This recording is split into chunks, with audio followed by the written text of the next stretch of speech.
Dave, can you talk about getting the top four? I'm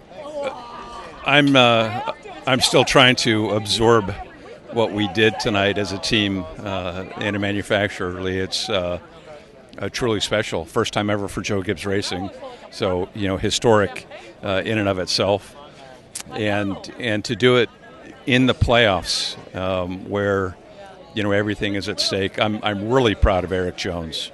Eric, he had to fight Ryan Newman off, it seems like all night long, and everybody knows how hard Ryan Newman races. So for him to get around there at the end of the race again to make it a 1, 2, 3, 4 Joe Gibbs Racing Toyota finish was just spectacular.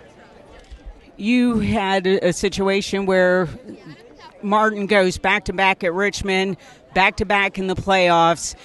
To make the transition, the whole 78 team to the 19, it couldn't have been any smoother this year. We certainly couldn't have expected for Martin and Cole to adapt as quickly as they did. For any driver and crew chief to come into a new team, of course, there was a relationship and all that, but the environment, the culture, back Colorado to the the little team to the big team at Joe Gibbs Racing is different, and it's a credit, not just to Cole and Martin, but it's a credit to Joe Gibbs Racing and that organization because they put their arms around those two guys, and James Small, the engineer, and Clayton Hughes, and they welcomed them into their family, and I think.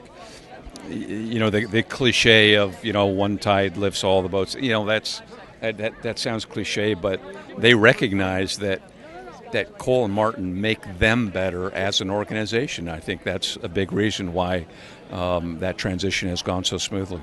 Christopher Bell stunk up the show last night. Your Toyota Camry stunk up the show on Saturday. You're going to have a lot of manufacturers scratching their heads and asking themselves on Monday what the hell happened. Well, Lee, we had a good weekend. We love Richmond. Delighted for Christopher. He really feels like he's on a good run right now, and we all remember what happened last year. So we can't. The reality is we still can't take anything for granted. Let's get to Miami and then settle it once we get there. But certainly Richmond's been very good to us. You have an issue with having way too many drivers for the seats that you have. But that being said, the topic this week pretty much was how do you train those drivers? You have simulation for the cars. You have simulations that you can put them in, but nothing replaces that real-life deal. How are we going to look at getting these drivers prepared moving into the future? Yeah, well, you do the best you can with the tools that you have, Lee, and the good news is the other thing that we do is we we have them work with each other. We have them develop relationships with each other. I think they start to feed off of each other and talk to each other. That is one of the things that Tyler and Jack do a really nice job of. They train together.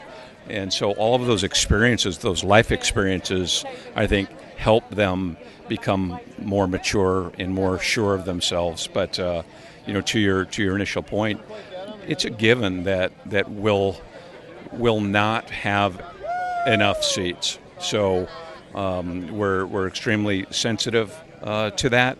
We try and do the best job we can. We never lose sight of the fact that we're dealing with people here. They're not just pawns on a chessboard, and we're, Toyota's one of their key values is respect for people, and we will always put that first. And I believe as long as we do that, then we'll continue to make good decisions for our partners. You said at Indy we were getting close to a Bell announcement. Any news on that front? Everybody is waiting. It's like a foregone conclusion, but we're all still in wait. I can foresee some news. Yes. Just over the hill. Yes. It's going to be soon. It's going to be soon, and You're going to put us all out of our misery. I promise. We'll wait with bated breath. Congratulations. Hell of a run. And look forward to what the future holds. Thank you so much. I appreciate it.